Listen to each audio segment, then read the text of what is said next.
Ângela, sou bibliotecária, né, da Biblioteca Silvestre Mona, que fica na Ilha da Conceição. Faço parte do sistema de bibliotecas populares de Niterói. E aí a gente está inaugurando uma série, a Biblioteca Visita. E hoje a biblioteca veio visitar o senhor Gonçalo, né? O senhor Gonçalo é, para mim, o guardião da Sociedade Brasileira de Literatura de Cordel, que fica aqui em Santa Teresa. E tive o prazer de um dia passar por aqui, entrar, encontrá-lo e encontrar essas coisas maravilhosas, essa literatura maravilhosa, esse tesouro, né, que guarda uma memória que as pessoas acho que não têm noção do que está aqui. Né, seu Gonçalo? Sim. Então, vamos começar. Antes de tudo, quero agradecer o Alexandre, que está aqui filmando pra gente. Começar com ele filmando não tem preço. E aí, seu Gonçalo, vamos começar falando de quem é o seu Gonçalo, da onde veio, onde nasceu, quem foram seus pais e quando aconteceu o seu encontro, né, com a literatura de cordel. Com muito prazer, o meu nome é Gonçalo Ferreira da Silva, sou natural da cidade cearense de Ipu, onde nasci no dia 20 de dezembro de 1937. Como bem diz a minha estrofe de abertura da minha autobiografia. Dia 20 de dezembro de um belo amanhecer, o sol nasceu pontual, cumprindo um astral dever, elaborando o cenário para o Gonçalo nascer. Essa é a pura verdade. E fiquei lá a juventude, vim para cá aos 14 anos, ainda muito jovem para enfrentar o mundo, tanto que não tinha autorização de vir sem responsáveis. Quando cheguei em Fortaleza, assomei a minha cabeça a um buraco que tinha assim redondo, onde as moças vendiam passagem, tinha a moça vendendo passagem, e ela olhou para mim e me viu alto, na altura do furo do buraco que tinha lá, e acreditou que eu tivesse mesmo 18 anos, mas eu só tinha 14 anos. Nossa. Um trabalho de coragem mesmo, ou coragem ou irresponsabilidade, porque o cara se largar da roça no Ceará para cá e vir para o Rio de Janeiro, sem ter aonde ir, pois eu tinha aqui uns irmãos que já tinham vindo antes, mas as pessoas do Rio de Janeiro naquele tempo chegavam, iam morar num morro, numa coisa qualquer, inacessível, principalmente no meu caso, uma pessoa que teve paralisia infantil, que teve problemas físicos gravíssimos e tudo. Quer dizer, como ia dizendo, foi realmente uma viagem, uma temeridade, uma aventura.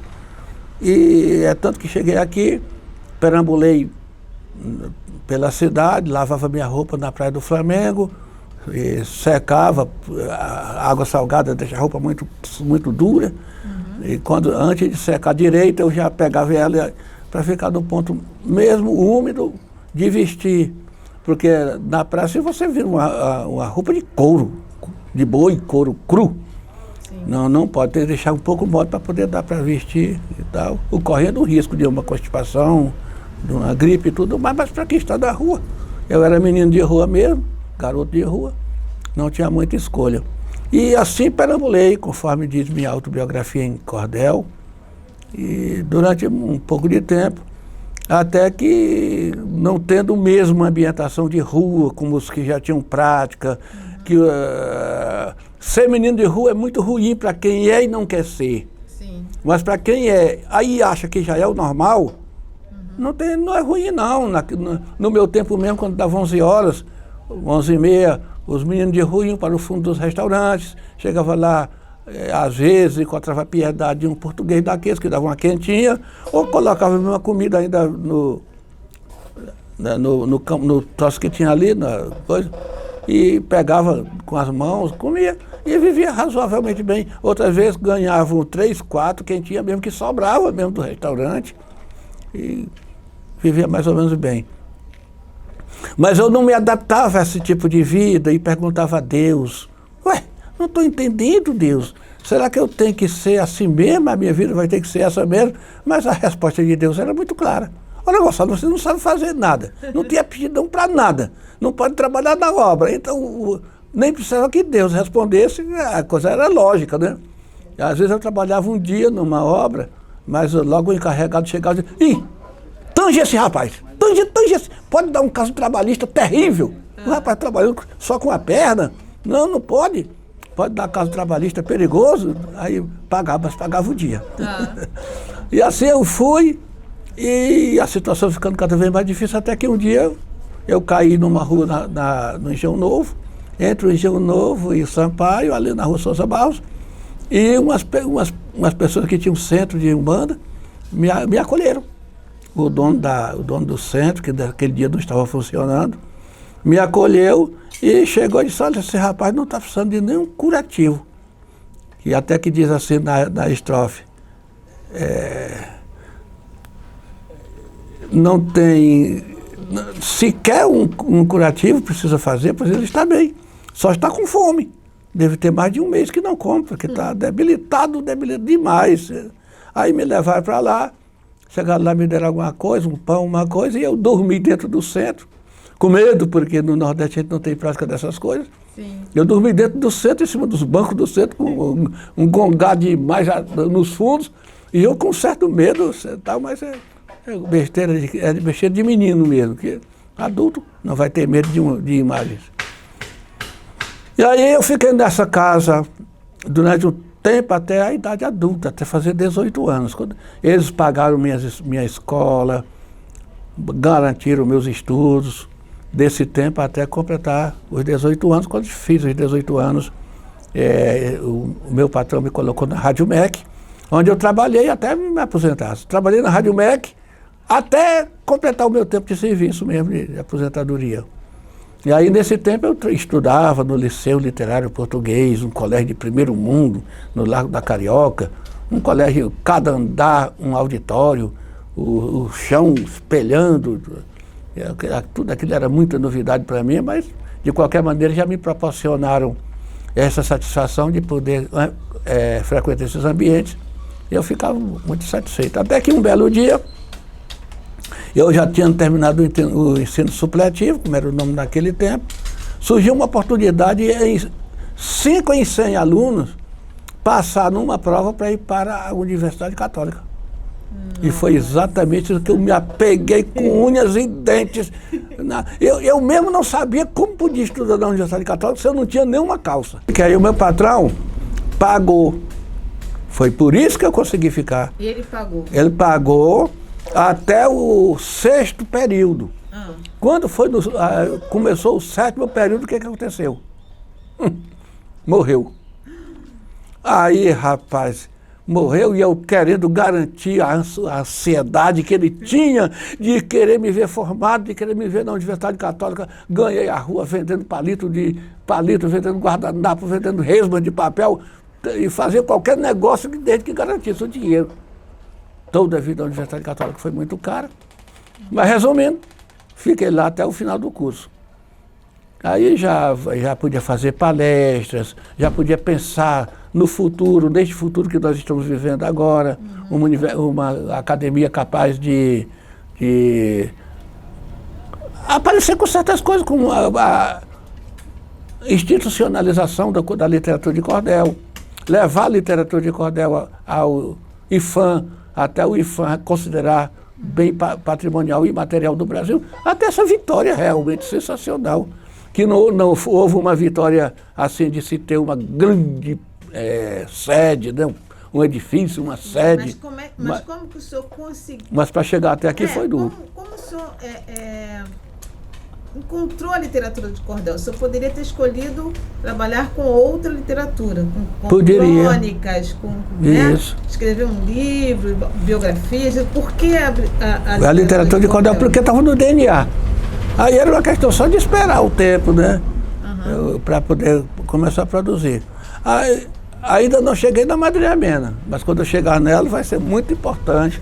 Ela serviu de um suporte impressionante. Aí, quando eu falei de fundar a academia, foi na época que nós mais ou menos casamos. Eu a conheci em 72, casamos em 74, e a academia foi fundada em 88, mas tem um trabalho muito longo de preparação, um trabalho de mas satisfazendo a sua indagação anterior, devo dizer, que quando eu falei em fundar a academia, os intelectuais foram quase todos contra, que eu trabalhava na Rádio MEC, com Carlos Drummond de Andrade, Valmir Ayala, Dina Silveira de Queiroz, Raquel de Queiroz, Malu de Ouro Preto, Edna Savagé e outros gigantes, sem falar da parte de musical, que era com os grandes maestros, Eleazar de Carvalho, Isaac Karatchevsky,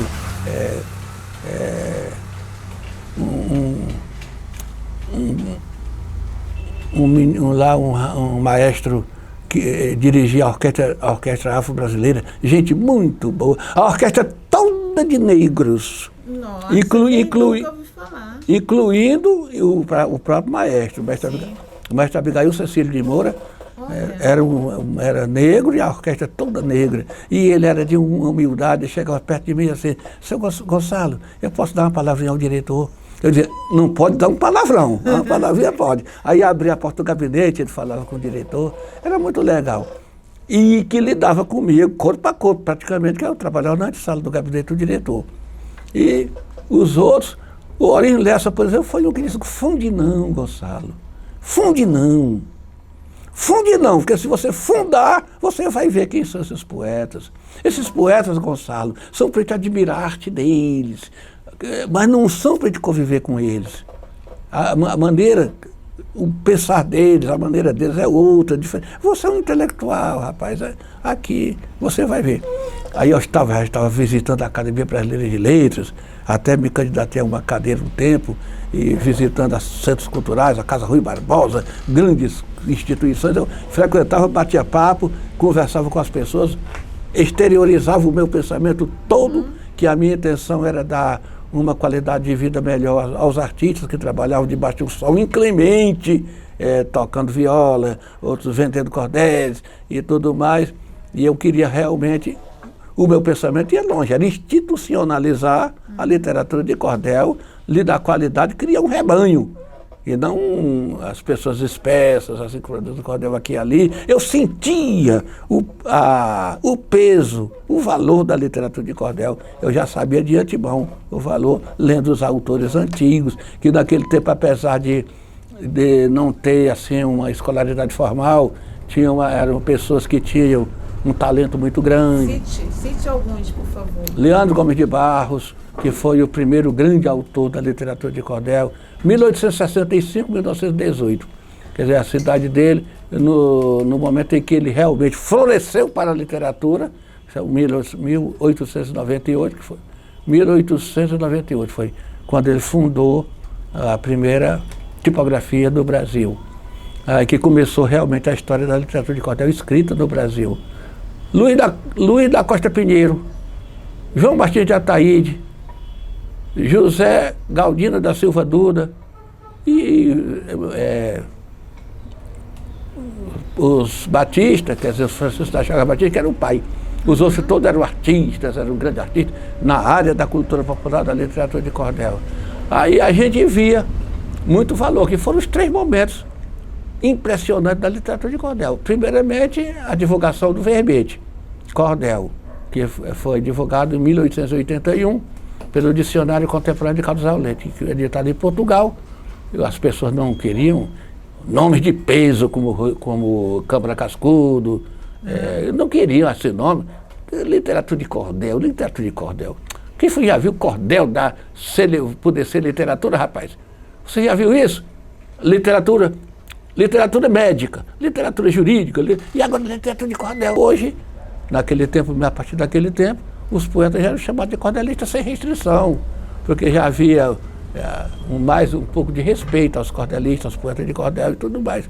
A história... Então houve aí pessoas que eram contra, então? Eram contra a criança, porque eram pessoas que já tinham a literatura de cordel como uma futura grande arte, manifestação da alma brasileira, manifestação da cultura do povo. Então, não admitia que uma cultura dessa recebesse o nome de literatura de cordel. Então, literatura popular. Então, na verdade, era um preconceito em relação ao nome. Em relação ao nome. Cordel, achava que cordel não podia constituir uma literatura. Sim. Entende? Aí você vai falar, conforme eu já disse, uma literatura médica. Pronto, você reúne Imhotep, desde Imhotep até agora, passando pelos grandes nomes da medicina. Eles achavam que não tinha como cordel poder se constituir numa literatura. Eles, pesquisadores de grande nome, com José Luiz do Rego, esse mesmo que eu falei, o Câmara Cascudo, eles sabiam o que estavam falando. Eles tinham escolaridade formal suficiente para saber, de talento suficiente para saber o que estavam falando. Eles não aceitavam, tamanha era a literatura de cordel para ele, da avaliação deles, era de tamanha grandeza, que não merecia o nome tão michuruca. Isso não. Cordelistas começaram a ser recebidos nas universidades com elegância. Eu ainda sou do tempo que leva a maquininha de escrever, portátil. O poeta lá, tá chegando o poeta lá. Aí apontava para mim com o dedo, porque eu ia com a máquina portátil na mão. Eita! É mais pela abrangência dos temas que aborda. A literatura de cordel aborda todos os temas da humanidade, que foi a produção de textos científicos, a começar pelos gigantes do passado, lá em Pitágoras, Tales de Mileto, Anaximandro de Mileto, e pelos poetas, pelo lado mesmo de Homero, os grandes eruditos e tudo mais. Então, e a literatura de cordel ganhou muito nome com isso. Mas a fundação da academia, que é uma parte muito interessante por envolver particularmente uma mulher, a madrinha Mena andava léguas e léguas com 2 sacolas no ombro, pegando 2, 3 ônibus para poder chegar na feira. E a gente morava no Engenho de Dentro, numa favela que tinha lá, da favelinha. Propriedade, era de pessoa própria, mas não era assim, era uma coisa assim. Aí ela pegava 2 bolsas e viajava uma hora para poder pegar o primeiro ônibus para ir para a cidade, para São Cristóvão. E ali, aos domingos, né, nós tínhamos um jogador que jogava no Vasco, era pequeno, ela levava o garoto também para jogar lá no Vasco e tal, e constituía uma verdadeira aventura. Todo domingo ela fazia tudo isso, né? E aí o tabuleiro de feira dela começou a ganhar vulto, começou a ganhar assistência, e daqui a pouco era o centro mesmo de produção, o centro mesmo de apoio, professores, pesquisadores, alunos, contratar gente para ir declamar. De referência, um ponto de referência. Aí dali para lá era convite para palestras, convite para leitura, para tanta coisa. A Universidade de Gama Filho fez coisa muito boa com a literatura de cordel. A Faixa também fez coisa muito boa. Assim, os meninos mais afastados da Universidade Rural ficavam mais distanciados. Da Universidade Rural Fluminense também. Mas as mais próximas assim, imediatamente ganhou corpo. A madrinha Mena ia comigo, levava a bolsa para as universidades, para chegar lá, mostrar o cordel, assim e tal. Agora, para mostrar a literatura de cordel em toda a sua amplitude e beleza, só foi possível com a dinamização realmente da academia como uma casa de referência mesmo. Hoje em dia a pessoa pode vir do Japão para o Brasil, já que vem para a academia. Vai lá para o centro de referência, estudar lá. 2.000 livros voltados para a pesquisa sobre literatura de cordel, cerca de 300.000 folhetos de cordel desse piso de cima aí para o mercado mundial. Chega aqui, o Sesc Pompeia, outro qualquer em São Paulo, compra 5, 10 mil cordéis de uma vez. Eles compram para chegar lá nos grandes eventos, dar os cordéis às pessoas. Sim. Compra para distribuir. E o senhor já escreveu quantos? 300 cordéis e 30 livros. Os livros praticamente que têm uma relação muito estreita com a literatura de cordel, porque eu não levo a ciência para os livros propriamente, eu levo o estudo do que já faço mesmo, a ciência fica aqui. Porque eu assinei contrato com uma editora, a editora Rovelli, que tem a questão da exclusividade. Aí a parte de ciência é toda com ela. Ela é de toda a parte de ciência. Aí eu tenho uma grande amiga em Fortaleza, da editora IMEP, que também edita meus livros, mas não sem responsabilidade, sem compromisso. Sim. Agora mesmo está fazendo um chamado Laboratório da Vida. E aí eu queria que o senhor falasse dos cordelistas conhecidos lá de Niterói, já que isso aí vai passar, nosso bate-papo vai passar em Niterói, então eu queria que as pessoas lá de Niterói reconhecessem também os escritores de lá, que existem, né? Tá. Em Niterói. Guardadas, sabe? Isso é tão importante. Eu declamo muito texto. Não, mas não é só declamar a memória que o senhor tem, por exemplo, quando o senhor estava lá na Rádio MEC, das pessoas com as quais o senhor conviveu, trabalhou, né? Esse coro negro, nem nunca tinha ouvido falar. É uma grande orquestra, criança. Então, nem eu. A orquestra afro-brasileira, regida pelo maestro Abigail Cecílio de Moura. Era mais conhecido como Abigail Moura, mas como o nome. Eu achava o nome dele bonito, Abigail Cecílio de Moura. Aí eu. Então, vamos falar então? Pode falar então dos poetas. Os poetas de Niterói, que pertencem à academia, que são acadêmicos, são um que vai tomar posse agora, o José Salvador, e a Alba Helena Corrêa, que já é empossada há bastante tempo, o Cepalo Campelo, oficial de justiça, e que fundou agora uma casa de cultura em Saquarema, e aí tem também tem o nome de Cangaceiro. Eu não gravei o nome dele direito porque justamente ele não é empossado. E o que precisa para ser empossado na academia? Quais são as... Uma pergunta ótima para o seu povo. O futuro acadêmico terá que mandar material escrito, editado, que será submetido à apreciação do colegiado, que dará uma posição sobre a qualidade, as coisas de sua produção, e a pessoa fica no aguardo de uma cadeira. Sim. Né? Quando acontece a cadeira que está dentro da faixa dele, ele é convidado a tomar posse e tudo mais. A posse também é no Rio de Janeiro, no nosso auditório, do Instituto Histórico e Geográfico, ou é na cidade da pessoa, onde a pessoa reside. Depende do gosto. Ele faz uma festa grande no dia de sua posse e tal. Mas o procedimento é esse. Quanto à avaliação do indivíduo para ser empossado, tem essa coisa de ser submetido à apreciação do colegiado. Sr. Gonçalo, o senhor lembra qual foi seu primeiro... Sua primeira rima, sua primeira... Sim. A primeira rima minha... eu falo muito do segundo, um grande exemplo de Jesus, por ter sido um folheto muito querido e muito bem feito, porque a Madre Mena que contou a história para me fazer, aí eu fiz em verso, é muito bonito. O primeiro de todos mesmo foi um romance, chamado Punhos Rijos, e que começa dizendo assim: com licença, Santa Musa que os poetas inspira, vou passear no seu reino para testar minha lira, mostrando mais uma vez a derrota da mentira. O desfecho desta história vibrará seu coração. Os atos, as personagens, os fatos, a descrição, são todos filhos legítimos da nossa imaginação. Quer dizer, é a minha maneira de começar. O primeiro eu já comecei demonstrando como é que eu seria quando eu fosse arquitetar um romance, estabelecer o cenário, criar os personagens, a dança de personagens, que isso é muito importante. Né? O público saber que o indivíduo teve o talento de criar as personagens com nomes, o perfil psicológico e tudo. Porque eu pretendia ser um grande poeta, como é que eu ia fazer bobagem? Não, porque pode parecer fácil, né? Organizar uma literatura de cordel, mas não é, né? Não. Ao término da nossa entrevista, quando a senhora der para terminar da nossa entrevista, eu quero terminar com um cordel que eu escrevi para o Dia Nacional do Livro, editei para o Dia Nacional do Livro, pedido pela Federação das Academias de Letras do Brasil.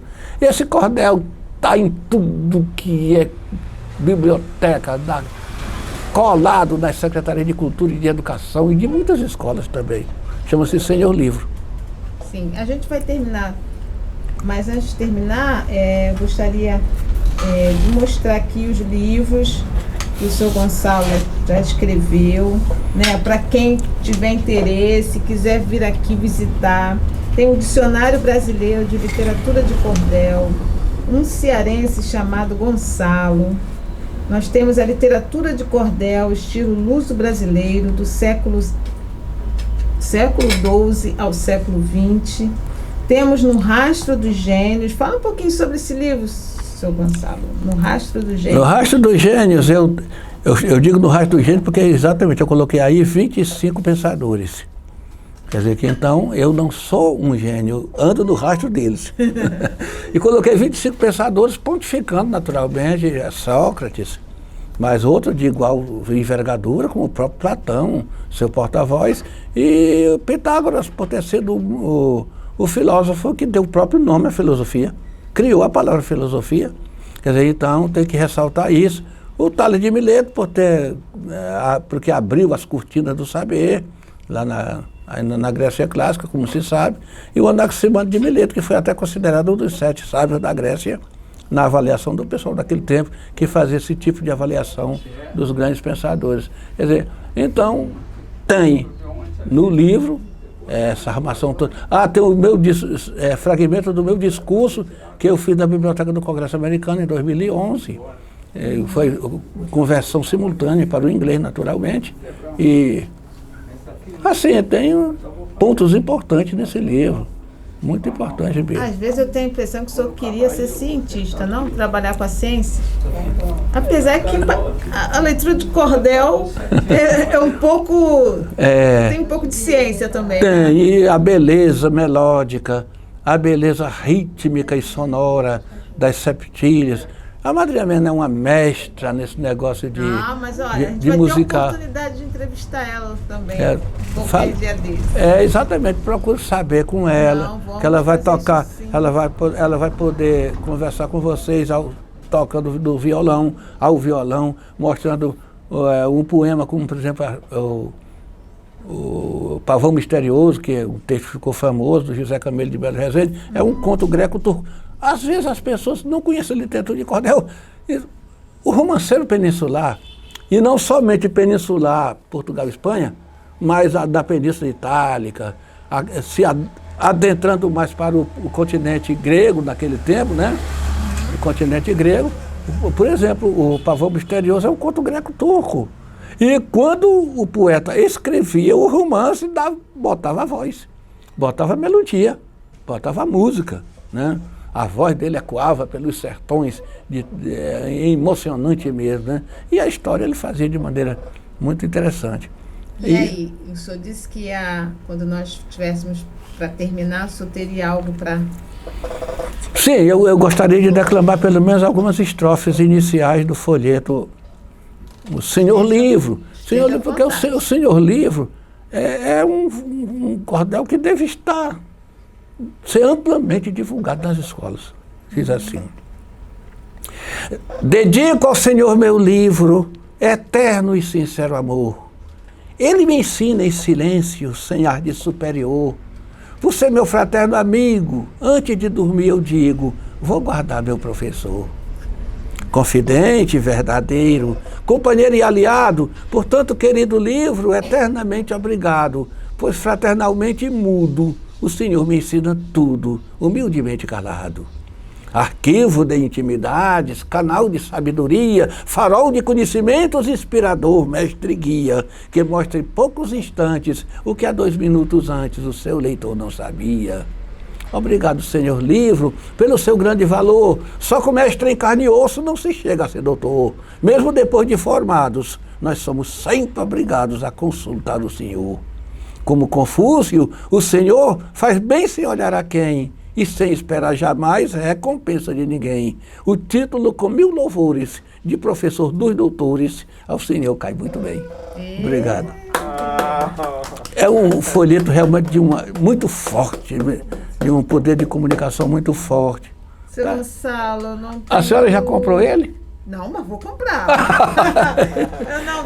Eu vou comprar tudo aqui. Eu não tenho como agradecer. Nossa, eu queria gravar o senhor assim, direto, guardar essa memória. Eu acho isso muito importante. Como a gente está falando, a literatura de cordel também guarda uma memória incrível. Eu imagino os primeiros cordéis, como deviam ter sido, entendeu? Então, assim, eu só tenho a agradecer a vocês, a madrinha também agora, tá? Agradeço muito o que vocês têm feito, né? Isso não é para qualquer um, não. Eu acho que nossa, tem que ser reconhecido, né? Mais ainda, eu sei que o senhor já foi até em Washington, mas tem que ser mais reconhecido. Muita coisa, tá bom? Eu quero agradecer ao senhor. Deixa eu pegar essa mãozinha aqui. Tá legal. Eu acho que eu faço a literatura de cordel escrita, conforme eu já fiz agora com vocês, mas a parte de literatura oral. Pode deixar. É com ela. Vai ser com ela. É com a madrinha Mena. Obrigada, seu Gonçalo. Obrigada. Nada, criança, de nada.